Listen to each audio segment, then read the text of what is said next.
Dr. Kwame Nkrumah. Onsy Kwame Nkrumah.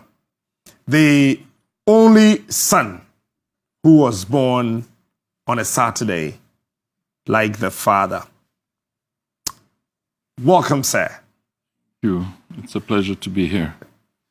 Once again, I want to thank you for honoring our invitation at a very short notice. I mean, after 8 p.m., you were able to make it. That reminds me of your dad.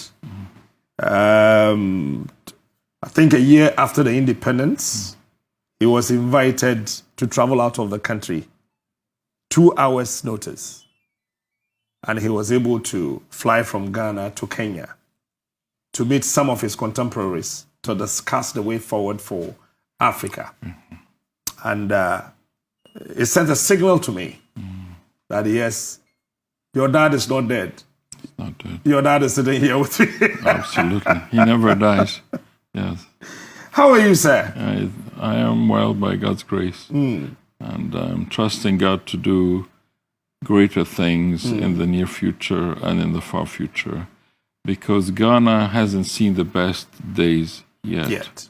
Ghana has seen dark days. Ghana has seen glorious days in the beginning, but the best is yet to come. I sincerely believe it. When Nkrumah's mission and vision is fulfilled, Ghana will be the superpower of Africa. That once again, we will punch above our weight once again. And I just strongly believe that. I strongly believe that. I strongly believe that. And I believe that Africa can never unite without the serious input of Ghana. Ghana started, and Ghana must finish. And until then, it's in suspense for now. So I just can't wait to see Africa united before I'm gone. Yeah. Well, we all know you to be Onsy Kwame Nkrumah. A lot of people don't know you well, your background and everything. Tell us about yourself. Well, I'm really, by nature, I'm a very private person. I initially didn't want to come to the public domain. Okay. That is as a matter of preference, but as a matter of duty, I had to allow myself to lose the luxury of privacy, as I call it.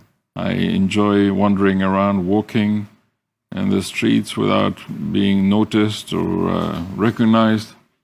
And so to me, it's a sacrifice to be recognized. However, I believe I need to play my part. I believe I need to play a role, an active role, for the benefit of Ghana and for the benefit of fellow Ghanaians and for the unity of Africa. When I was born as a small child, I just kept dreaming about uniting Africa, and nobody instructed me. When you were born as a child? Well, since I can remember, maybe since I was 4 or 5, and people would call me Nkrumah in the street, and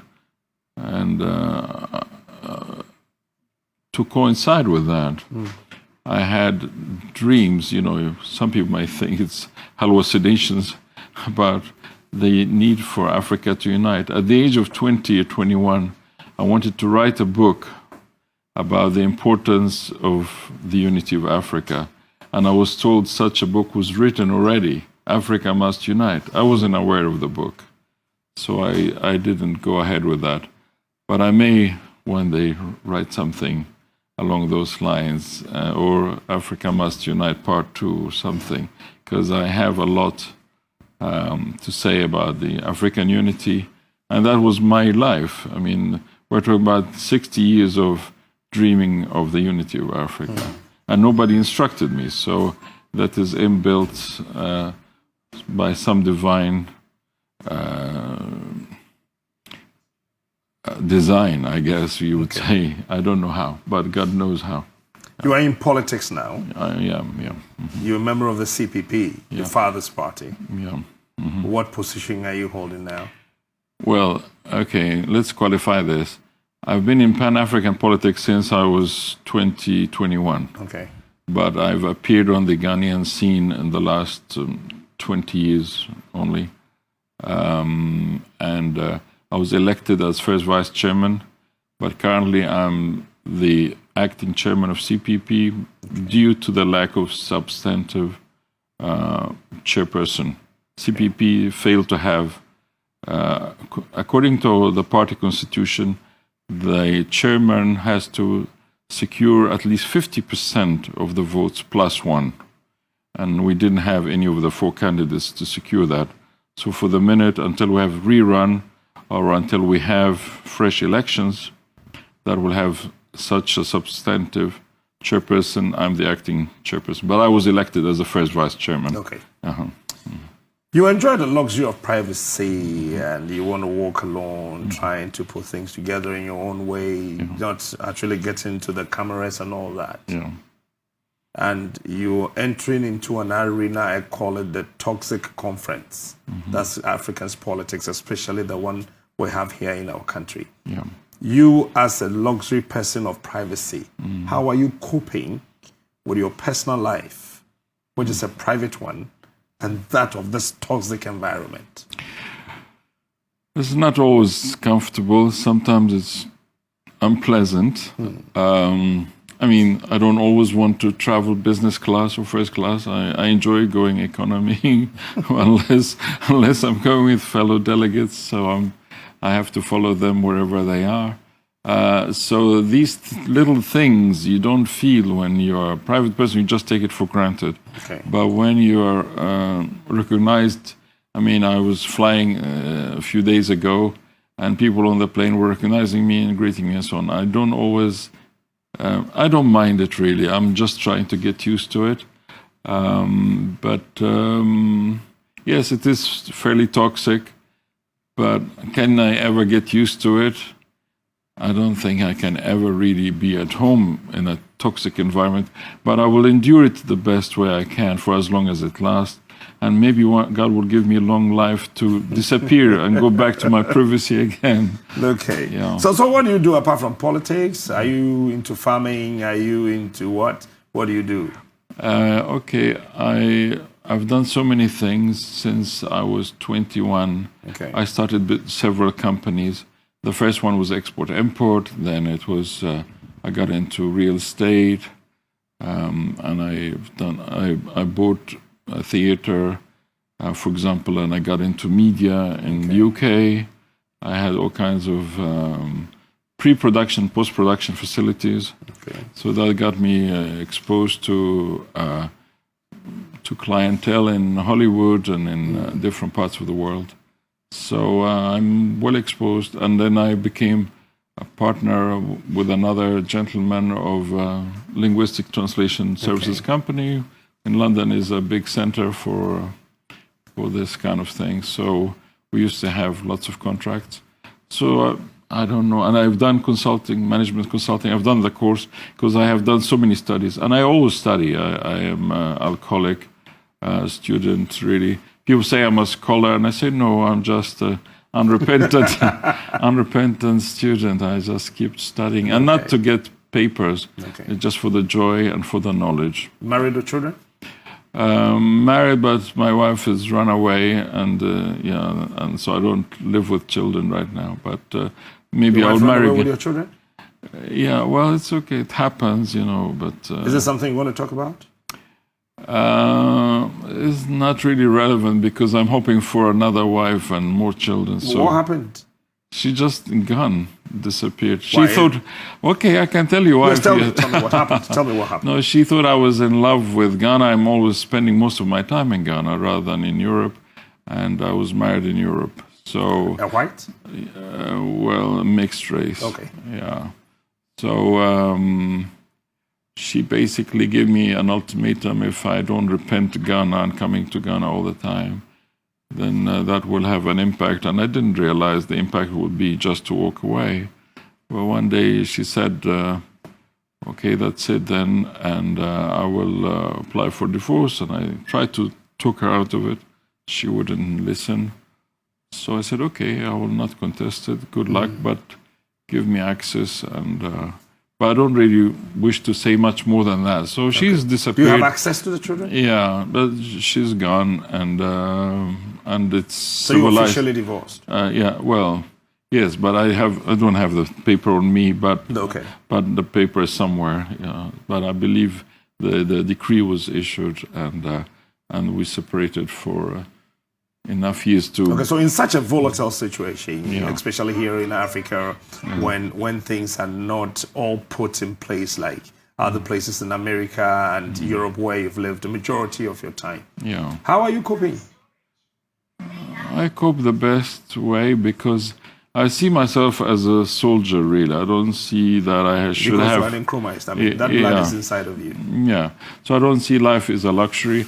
I feel that luxury will be in the next life when I join our ancestors. There will be a better life next time. But this is working. This is a battlefield and a training ground. So that's really in short, yeah. All right, so beautiful ladies out there, you can send your application through Yatiti. Dr. Onsy Kwame Nkrumah is single, and he's still looking up to find a very beautiful, intelligent, respectful woman for a wife. Hopefully Ghanaian next time, yeah. Hopefully a Ghanaian. Hopefully. Yeah, hopefully Ghanaian. Any specific features? Tall, short, fair, dark? Well, Pan-Africanist who loves God. These are the two items, really. Someone who loves Africa and who loves God. That should be fine. Yeah. Now, about your dad, aside from Dr. Kwame Nkrumah, the founder of this country, Yeah. a fact that nobody can take it away from him. We can massage and garnish the history of this country, but it will remain the same. That Osajifo founded this country and the first president of the land. How do you miss your dad? Tremendously. But on the other hand, I feel his presence wherever I go. How? Yeah. Well, the spirit is there, number one. And when people prophesy over me or recognize him in me, people from the First Republic, when we come across each other, I will not mention names, but there is a wife of one of the ministers of the First Republic. Every time she would meet me or shake hands with me, she would collapse and faint. And then I stopped, obviously, shaking hands with her. Her husband told me, my wife is still in love with your dad. That's why anytime she comes across with anything connected with him. So the presence is always there. So some people feel it if they're tuned to it. And some people, obviously, they're indifferent because they're not aware. So, but I'm aware, yeah. You miss him? Yes, of course. I miss the fact that if he was here, Africa would look very different, and people will try to shape up in a very different way. But hopefully, there's enough of him in terms of culture, heritage, legacy, and few of us who follow him faithfully to still carry his vision and conclude what he wanted to achieve in his life, and he was not allowed to achieve. So until that, the spirit will not rest and will always be hovering around, and will always, people like me will always feel his presence, but admittedly not everybody. Not everybody. I do too. I mean, and I believe that Nkrumah is not dead. Yeah. He's still around, waiting to see the right thing before he will finally Rest. go to rest. We all have fathers, you know. Yeah, of course. And we all believe in our fathers. You were fortunate your father was once a president of this country. You are here today. What kind of a father did you find in Osajifo? The greatest thing about him, that he was the most selfless person I can think of, perhaps after Christ. I mean, as a human being, I don't know anyone who is more selfless than him. And he wouldn't have issues like, for example, when people say he's not the only founder or whatever, he wouldn't have bothered with all that, nonsense. To him, it's just petty stuff. So I usually try to rise above this, but whenever I'm asked, is he the only founder? To me, he is, because Ghana, in its shape, in its geography, in its history, the way it is. I've written once an article along those lines, and I think my views are well known. The others had different vision of gradual, progressive, some form of autonomy, which wasn't full independence, number one. And number two, was not immediate. They had a long-term view that they can work with a colonial system for a while, be it 50 years or something like Hong Kong. I don't know what years they were negotiating. Hong Kong was 99 years before it went back. But anyhow, I'm glad that the Nkrumah campaign for independence now never won the day, won the argument, and the others have lost it. But now they all want to be considered as fellow founders. Fine. It doesn't really change the history. You cannot rewrite history. History is history. Facts are facts. So you cannot take that away. I mean, some people obviously, for their own reasons, will want to dilute his role or make him into just another leader. Well, fine. So how old were you when he died? I was 15 exactly, or just a little over 15. A little over 15. So you saw him in press saying, you remember some of the very fond memories of him, maybe taking you to school, taking you to the club, taking you to somewhere to play, or if you came in contact with your dad, something that both of you did together. No, okay, you know that he never had the time for the family. For the family, and he was always devoted, and that's why I'm saying he's completely selfless, and he lived like a soldier, really, to the end. And he sacrificed all for Ghana and for Africa. And I think Ghana is in his debt, and Africa owes him a great debt forever and ever.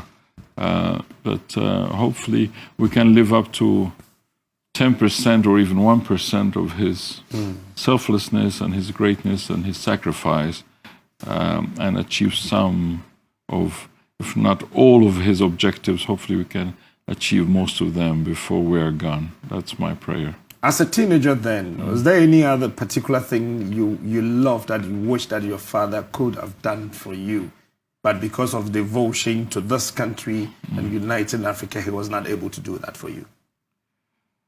Not because that will make me selfish. My views are selfless like his. My views, I would like to see Ghana at her best and Africa united. My prayer, almost not every day, but very regular prayer, that, Lord, I would like to see Africa united before I'm gone. Even for one day, I would like to see and enjoy a united Africa. Okay. And then if we do achieve that before I'm gone, I would leave in my will that we shall have a great party and a great celebration. Yeah. Okay. Yeah. So where are your other siblings, your brothers and your sisters? Where are they? Professor Francis is retired, doctor. I think all Ghanaians know him. Is Professor here in this country? Or he's not? Well, he's retired now. He's emeritus professor at Noguchi, but he doesn't practice. He's in his 70s, and I think he's done his days as a pediatrician and public health doctor, and he taught in Zimbabwe for 7 years or so. So he's done a lot, but he's retired at the moment. Yeah. Okay. And Sekou, is he here? Sekou's the youngest. Okay. The children of Madame Fateha are 3. Gamal in Egypt, he just retired as a journalist, or as an associate editor of Al-Ahram. And then Samia second, Sekou's the last. Okay. So do you guys meet sometimes? Talk about yourself, talk about your father, achievement and everything? You do that? We're not really close. I mean, with Francis, we meet only in official events, really. But Gamal, whenever I'm in Egypt, I like to meet him, have a meal and stuff. He's very jolly and social guy. But Samia and Sekou, I'm not that close to them. Yeah. Any reason, it's just because of time's sake? Well, I'm sure there's some reasons, but it's not really important to. Would you like to get closer to them? You being the eldest, I mean. Yeah, I love them. I mean, I'm older than these two, older than three, and I love them all. But it's in their own time, though. Hopefully, we'll realize. Is it true that children of Osagyefo, you guys are divided on certain lines, either political, social, economic, ideology, or whatsoever? You guys are divided on certain things or lines. First, the mothers are different, so there are three different mothers, obviously. That's number one difference. Two, well, ideological divide. Gamal is a Pan-Africanist par excellence. But when I tried to quiz him if he can be a CPP or what, can he come back to Ghana and let's work together to rebuild? He said, oh, at that time, Samia just came from Italy. He said, oh, work with Samia, because I think I am, getting old to Has he been here before? Come out? Yeah. Gamal comes, but not often. Not often at all, yeah. But when something official, like funerals or whatever, he would come. And then Sekou, I don't know his political agenda, really. I asked him once, why does he hop in different camps? And he said he's a political activist. So that's his description of a political activist. He can hop from this one to that one. Okay, now let's talk about the CPP. Yeah. Yes, just 2-3 questions about the CPP, and then we'll go into the principles and the person Osagyefo, Dr. Kwame Nkrumah, the founder and the first president of this country. Yes. CPP, what's happening to you? Oh, CPP is still in a mess. The mess is because the other two parties, they find it necessary for their reasons, best known to themselves, but I think most Ghanaians know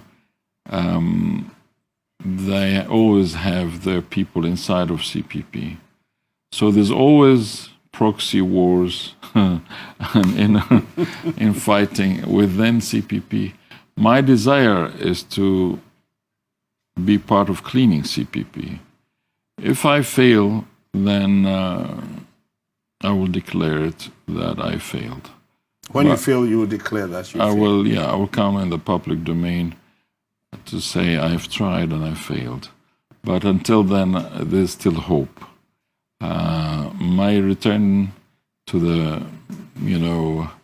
the political scene here, to the Ghanaian scene, gives hope to a lot of people to revive CPP, that I am not giving up and I refuse to give up until I've exhausted every energy possible. Are you aware anytime the CPP is formidable, the two leading political parties tremble on their feet? Yeah. Are you aware of that? I'm painfully aware of that. Okay. So if you're painfully aware of that, how gamefully are you going to organize the CPP? To the best of my ability, but I'm also aware that they invest money, they invest logistics, they send people, and they also sponsor others. If they don't send them, they sponsor them. If they are willing to be sponsored or they're keen to be sponsored. You mean the other parties sponsor the other people? Two, inside of CPP. Okay. So we have a micro ecosystem of the country inside of CPP. So how is that possible? Yeah, so you can have a fight in parliament between the, let's say, two parties, and you can have that in a smaller way within the CPP. CPP. And it's amazing, really. Might be an interesting topic to write about one day if I get time for my private life again. It's so amusing, but in a painful way. It's tragic, really, but that's what it is. But nobody would admit to it, obviously. Nobody would say, yes, I'm for MPP or I'm for... But they're a sponsor, and they're accepting money. You know some of them being sponsored by the two leading parties? Yes, we know, and they... some evidence show up sometime. Would you be comfortable talking about them in person, names and all that? Because they are still part of CPP, or they want to remain as if to appear as part.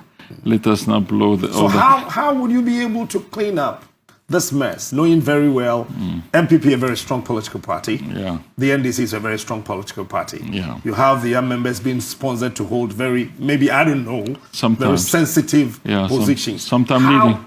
How would you be able to do that? It's not very easy, as you can imagine. Especially, I feel sidelined by obviously the different camps. Nobody, because they know I'm for the real thing. I'm for the rightful thing to be done, and I am for my loyalty is strictly Osajapho's and the Nkrumah legacy. So if you are sponsored by one side or the other, you're not going to come close to me, and open up. So it's not easy. And that's why I'm saying it's a possibility of cleaning or not cleaning, and maybe 50-50 chance. But it's worth doing, because I may not forgive myself.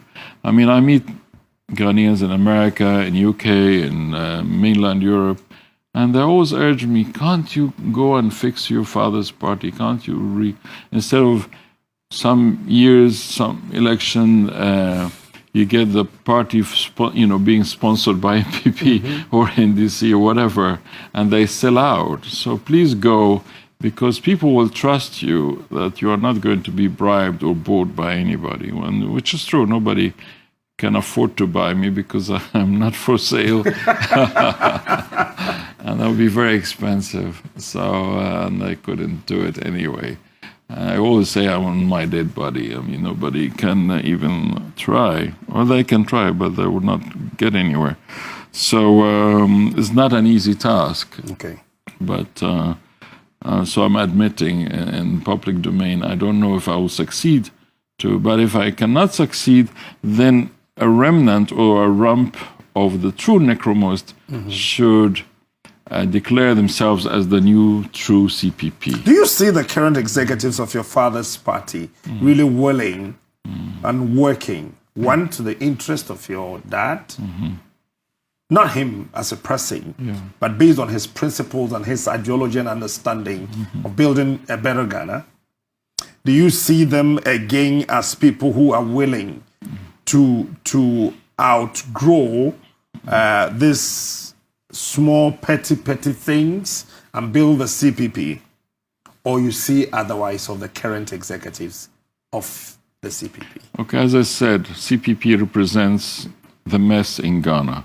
So the mess in Ghana is represented... CPP represents the mess in Ghana. Yeah, so we have a smaller mess in CPP that is representative of the bigger mess in Ghana. I mean, we're laughing, but it's tragic, really. But anyhow, it calls for a laugh. All these entities are present. We have those who are true, loyal, die-hard Nkrumahs. We have those. We have, obviously, hypocrites who belong to different, but they would never admit because they gain from their hypocrisy. So they wouldn't tell you, I'm a hypocrite and I'm paid to be a hypocrite. Nobody would admit to that. But they are there. So how can I be more, explicit or implicit? I mean, you just take it like it is. I mean, we have all these shades are present. And there are also others also who are new or who are unaware, and quickly they discover, that this is a group like that. This faction is for this. So that is how it is. As the first vice chair of the party, do you go to party meetings? Yeah, of course. I mean, but we have had serious handicap because one of the contestants, she refuses to admit that she lost to be the chairperson. That is Nana Nkrumah. She still claims that she's the chairperson, and she works by herself. And the other But was she sworn into office? Sorry? Was she sworn? By mistake, and the EC admitted it was erroneously done. And I said to the EC, please fix it. They said, you have to take us to court. And I don't know why we have to take the EC to court. Are you on talking terms with her?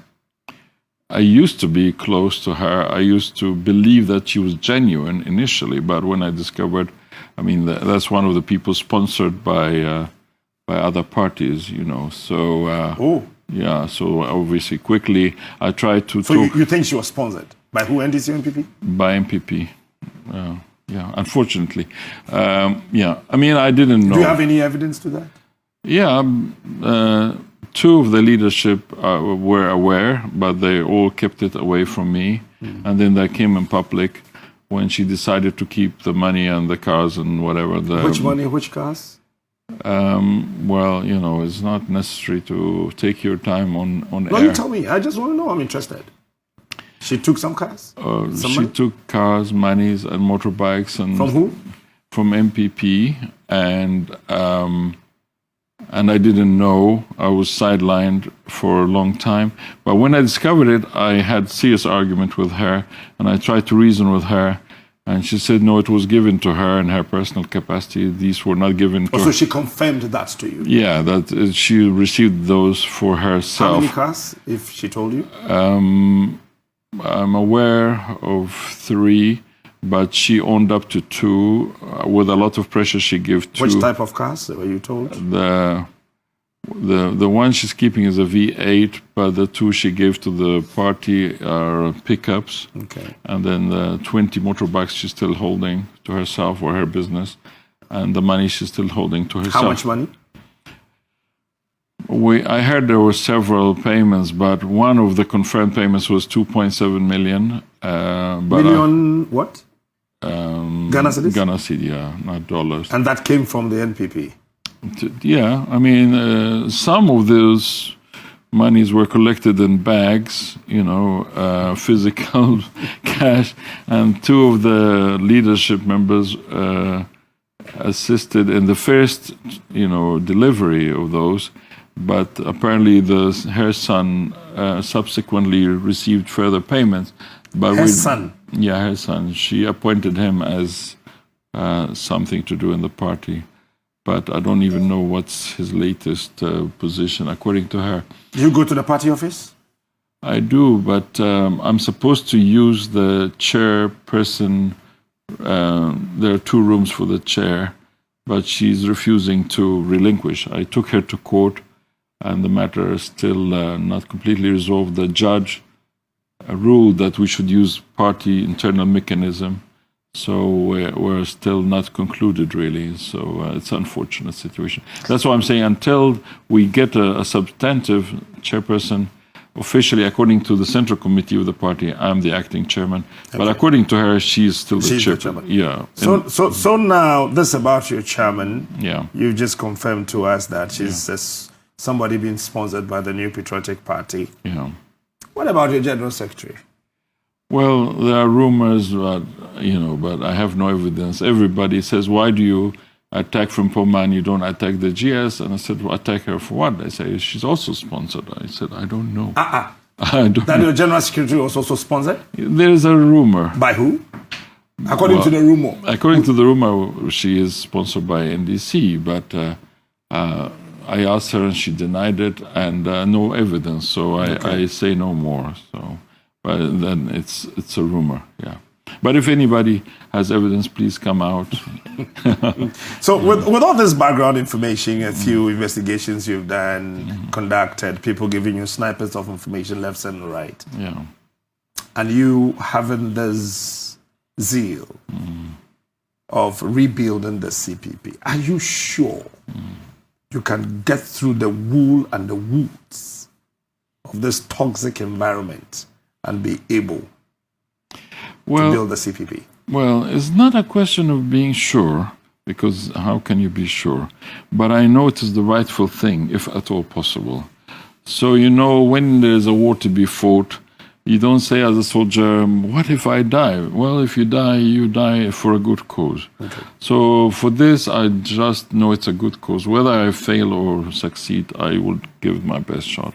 If I fail, then people know at least I've tried, and my father wouldn't surely know I've tried. So that is my duty to him. Let me see if this can be my final question, because we are meeting again tomorrow for Sergeant Foot's birthday here, Media General. There are lots of African leaders who claim... No, let me ask this before this. This will be my final question. No problem. You hear about the story, the history of the attainment of independence of this country being twisted and turned every day, every year. You hear a lot of stories, a lot of history. We are trying to every year rewrite the independence history of this country. Yes. People believe that your father is the founder of this country and the first president. Others say that, well, we didn't join before and after the struggle for independence. Your father was not the only person, so we need to honor all the heroes and all. When you hear these kind of, I don't want to use the word distorted, but I'm tempted to use that, distorted history about the pressing of your father, the struggle for independence and all. How do you, as an individual, feel? I feel very sad, but it's worth noting that the one that actually called my father a founder was not even Ghana. It was the AU when he was 100. That's 13 years ago. The AU declared his birthday as a day to be celebrated by every African state. You know, all 54 states declared it as Founders Day. 21st of September. And then the late And it was an apostrophe before the S. Yes, apostrophe, yeah, for sure. Okay. And he was referred... So singular. Yes. I mean, and he's the only one that was accepted to be a statue outside of AU, by the way. The other leaders and the other initial... I mean, you can argue, obviously, that AU was not only founded by him, but even the other people with him were not given the same acknowledgement as he was. Anyway, so the late President Mills thought, well, you know, we're not doing ourselves a favor here as Ghanaians. We have a great icon, a Ghanaian hero, and we wait to hear instruction from Addis Ababa that we should be one of the many countries to honor him as the founders for the Organization of African Unity. We should honor him as also our own founder, because he's the founder of this country. So the next year, thereafter, it became Founders Day for Ghana. Okay. But the genesis actually started that he was founder for the African Unity, and then it was adopted by President Mills to be founders of Ghana. And then obviously we had other people thinking otherwise, and changing with that and adding other founders and so forth. You think as a country you've not treated your fathers well? Yes, I think it's very unfortunate, but I think he's so much greater than that pettiness, so it doesn't affect his stature really. Whatever they want to call him, it wouldn't affect his greatness. So. My final question, if it could be anyway. Your father had this penchant for building a stronger Africa to rub shoulders with the Europeans and that of the Americas. Yeah. And people think that he aligned with Russia at then times, also China, and tried to develop Ghana. We had almost 442 industries, companies, and a lot of them here. Yeah. After his demise, we had something we call the Diversity Implementation Committee that sold virtually everything. Or give them away. Giving them away. Now, if you listen to all the African leaders, at least those that came from 2000 up until today, they all tell you, oh, we read about Nkrumah, we want to be like Nkrumah, we're trying to do this, we're trying to do that. But Africa still remains the same. Yeah. Why do you think it's still the same, if indeed they are reading and taking in the things your father wrote or following the things your dad did? Well, lack of commitment, lack of sincerity, lack of understanding. For the lack of knowledge, my people perish. Even God said that. So if the Almighty can say that, so I mean, Nkrumah can even say it much more. For the lack of knowledge, they don't really know what they're toying with. They don't know the ultimate prize if they really hold on to it. How much it would be greater for all of us. I can talk on that and I can write books on that, so I will spare you. But when you have more time, I will tell you more, I'm sure. Thank you so much, Dr. Onsy Kwame Nkrumah, the second son of the first president of Ghana. Thank you. We are meeting tomorrow, so I'm reserving some of the questions so we can have a healthy discussion again With tomorrow. pleasure. Thanks so much for Thank you so much. Okay, so